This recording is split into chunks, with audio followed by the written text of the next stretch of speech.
ओमकारेश्वर ज्योतिर्लिंग की कथा। शिव पुराण में वर्णित कथा।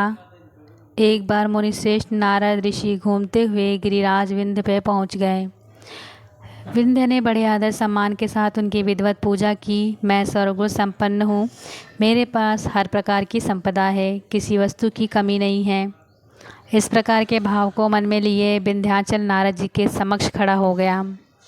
अहंकार नाशक श्री नारद जी विंध्याचल के अभिमान से भरी बातें सुनकर लंबी सांस खींचते हुए चुपचाप खड़े रहे। उसके बाद विंध्य पर्वत ने पूछा, आपको मेरे पास कौन सी कमी दिखाई दी? आपने किस कमी को देखकर लंबा सांस खींचा? नारद जी ने विंध्याचल को बताया कि तुम्हारे पास सब कुछ है, किंतु मेरु पर्वत तुमसे बहुत ऊंचा है। उस पर्वत के शिखरों का विभाग देवताओं के लोगों तक पहुंचा हुआ है।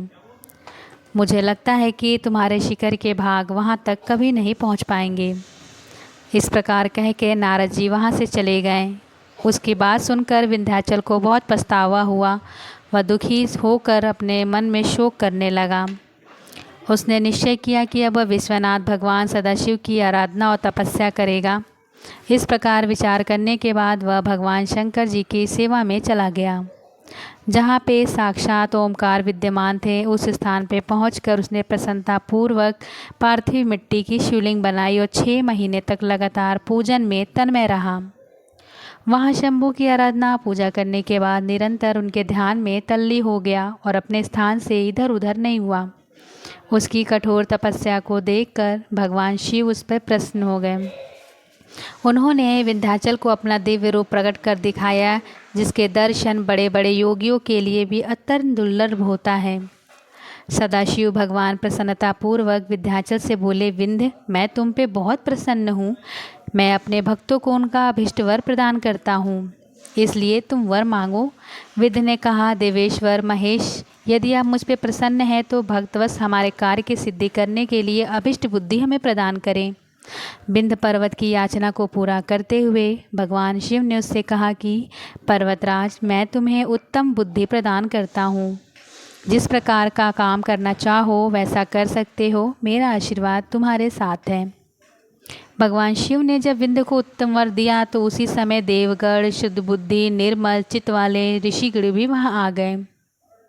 उन्होंने भी भगवान शंकर जी की विधिवत पूजा की और उनकी स्तुति करने के बाद उनसे कहा, प्रभु, आप हमेशा के लिए यहाँ स्थित होकर निवास करें। लोगों को सुख पहुँचाने वाले परमेश्वर शिव ने उन ऋषियों तथा देवताओं की बात को प्रसन्नतापूर्वक स्वीकार कर लिया।